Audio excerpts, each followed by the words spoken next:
কিরে, মাছ নিবি? বড় তাজা মাছ। আয়।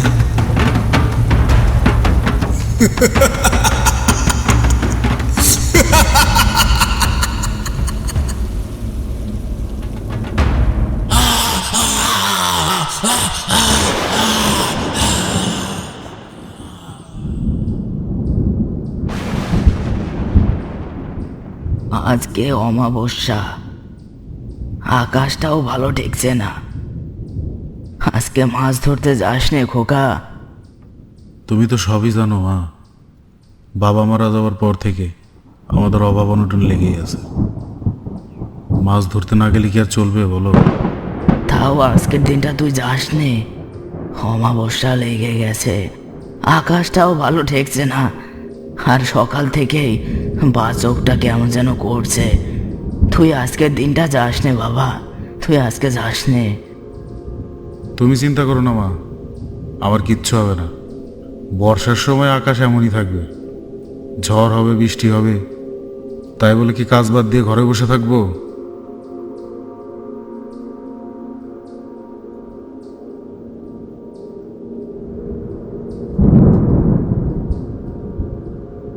শোনো, এখন মুড়ি খেলাম, ফিরে এসে কিন্তু মাছ ভাজা আর গরম ভাত খাবো।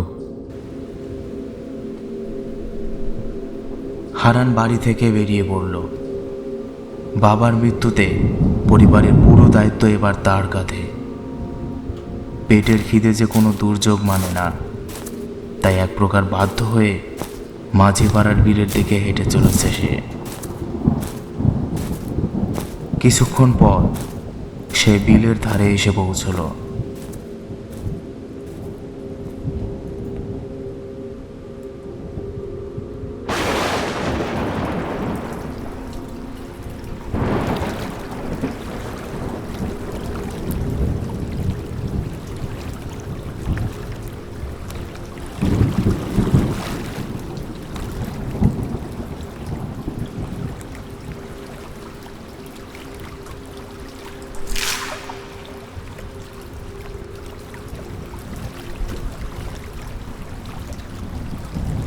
এত রাত হলো, আজকেও বেশি মাছ পেলাম না।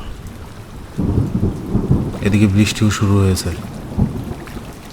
এবার যে বাড়ি ফিরতেই হবে।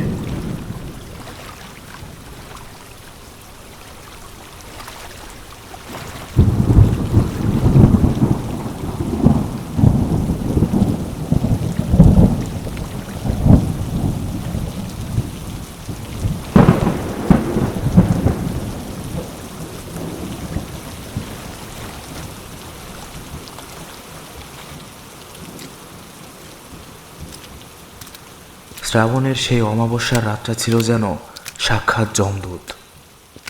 মেঘের গর্জনে আকাশ ফেটে পড়ছে, আর বিদ্যুতের ঝিলিক যেন অন্ধকারের বুক চিরে বেরিয়ে আসছে। হারান মাঝিপাড়ার বিল থেকে মাছ ধরে বাড়ি ফিরছে। চারদিকে কেউ নেই, শুধু ঝমঝম বৃষ্টির শব্দ আর কাদার ওপর হারানের চটির চপ চপ আওয়াজ।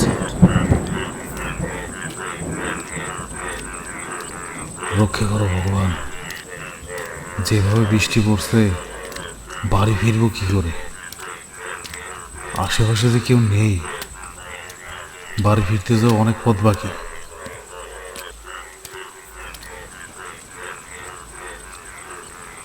অন্যদিকে গ্রামের শেষ প্রান্তে জীর্ণ এক কুটিরে হ্যারিকেনের টিমটিমে আলোয় বসে আছে হারানের মা।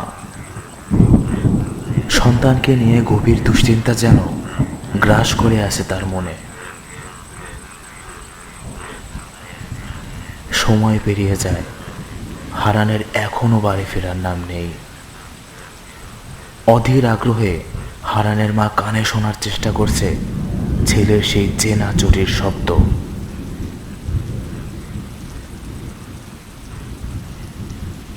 এত দেরি তো হারান কোনোদিন করে না। যেভাবে বৃষ্টি পড়ছে, ছেলেটাকে বারবার বলেছিলাম আজকে যাস নে। হে ভগবান, তুমি ওকে দেখো, ও যেখানে থাকুক ও যেন নিরাপদে থাকে। তুমি রক্ষে করো ভগবান, ছেলেটাকে রক্ষে করো। রান্নাঘরের কোণে রাখা ভাতের হাঁড়িটা অনেক আগেই ঠান্ডা হয়ে গেছে। এমন সময় মা, দরজাটা খোলো। দেখো একদম ভিজে গেছি। ছেলের কণ্ঠস্বরে মায়ের হৃদয় কেঁপে উঠল। খোকা এসেছিস? দাঁড়া দাঁড়া, আমি আসছি।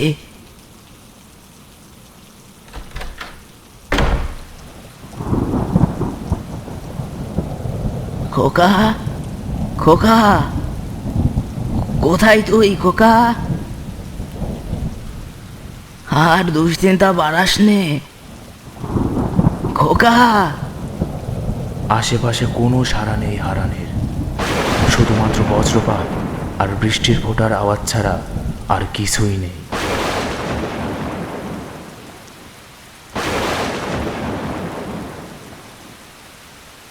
এদিকে হারান এক নাগারে হেঁটে চলেছে। আশেপাশে কোথাও আশ্রয় পাওয়ার মতো কোনো জায়গা নেই। তার মাছের ঝুড়িতে কালবোয়াল আর কিছু চেলা মাছ রয়েছে।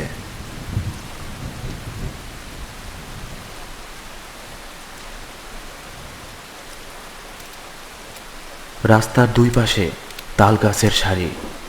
হঠাৎ হারান খেয়াল করলো তার পাশ দিয়ে আচমকা বাতাস বয়ে গেল, কিন্তু সেই বাতাসে বৃষ্টির শীতলতা নেই, বরং সেটি ভ্যাপসা পচা গন্ধ আর বেশ গরম।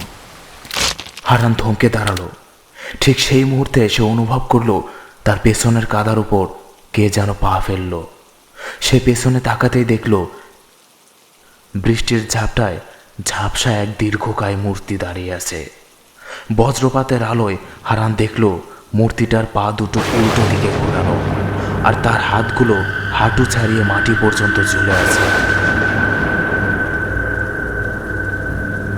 আমি কি ঠিক দেখছি? আশেপাশে তো কেউ নেই, তাহলে ওকে? ও অমাবস্যার রাত, তাহলে কি? না না, আর এক মুহূর্ত এখানে নয়, দ্রুত পা চালাতে হবে।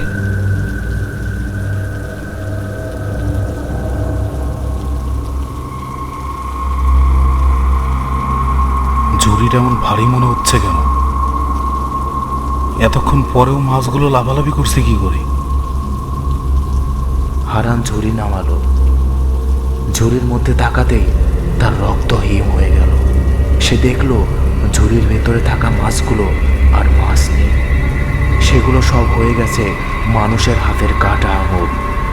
অসংখ্য আঙুল ঝুড়ির ভেতরে কিলবিল করছে। হারান আর এক মুহূর্তও দাঁড়ালো না। ঝুড়িটা ফেলে সে দৌড় দিল।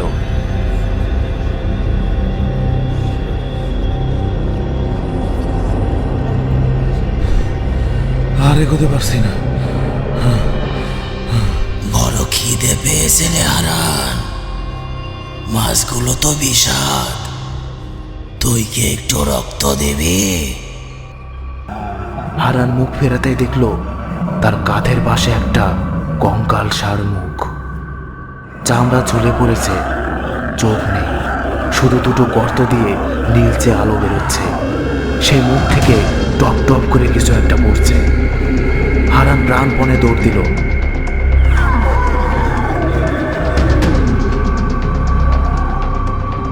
কিছুক্ষণ পর সে কালীতলার শ্মশানে ঢুকল।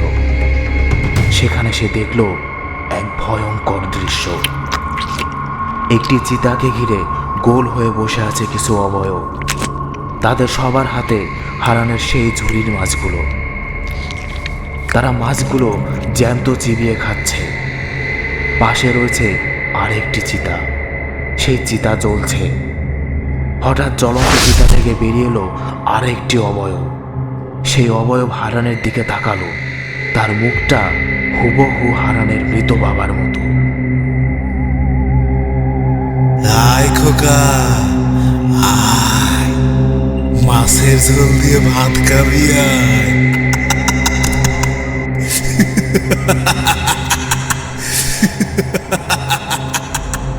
হারান দেখল তার বাবার হাতে একটা মানুষের হৃৎপিণ্ড, যা তখনও ধুকপুক করছে। হারান জ্ঞান হারানোর উপক্রম। সে পেছনে ফিরে দৌড় দিতেই তার পা আটকে গেল। মাটির ভেতর থেকে উঠে এসেছে বেশ কয়েকটি হাত। একটি হাত হারানের পা ধরে আটকে রয়েছে, আর পাশে রয়েছে হারানের সেই মাছের ঝুড়ি, যার মধ্যে সেই আঙুলগুলো এখনো রয়ে গেছে। এমন সময় হারান শুনতে পেল বট গাছের ওপর থেকে চিবিয়ে খাওয়ার শব্দ। উপরের দিকে তাকাতে সে দেখল গাছের মগডালে বসা এক বিভৎস ডাইনি। ডাইনি তার হাতটা লম্বা করে হারানের সেই ঝুড়ি থেকে একটা একটা করে আঙুল তুলে নিচ্ছে, আর হারানের চোখে চোখ রেখে সেগুলো চিবোচ্ছে। হারান প্রাণপণে বাঁচার জন্য সর্বোচ্চ চেষ্টা করছে, কিন্তু কোনো ক্রমেই সে এগোতে পারছে না। হাতগুলো যেন আরো শক্তভাবে চেপে ধরেছে তার পা।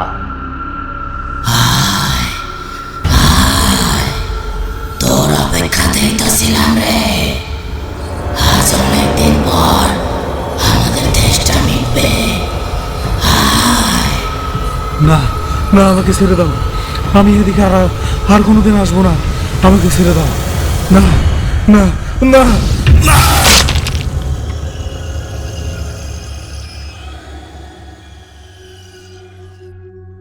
পরদিন সকালে গ্রামবাসীরা যখন ওই পথে গেল, তারা হারানকে খুঁজে পেল না। শুধু বট গাছের নিচে পড়েছিল হারানের সেই চটি জোড়া আর দুধের ছেঁড়া একটি অংশ। আর আশ্চর্যের বিষয়, সে মাছের ঝুড়িটা চিতার উপর পড়ে রয়েছে, আর সেই চিতা যেন কেউ নতুন করে সাজিয়ে রেখে গেছে। আজও সেই গ্রামে বৃষ্টির রাতে কেউ একা বাইরে বের হয় না।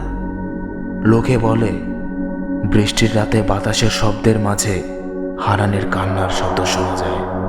সে নাকি আজও মাথায় সেই মাছের ঝুড়ি নিয়ে ঘুরে বেড়ায়, আর কাদার রাস্তায় ঘুরে বেড়ানোর সময় পথিকদের ডেকে বলে, কিরে মাছ নিবি? বড় তাজা মাছ।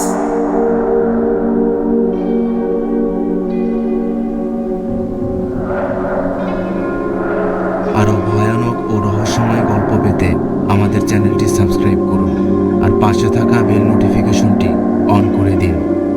কমেন্টে জানাতে ভুলবেন না গল্পটি আপনাদের কেমন লাগলো।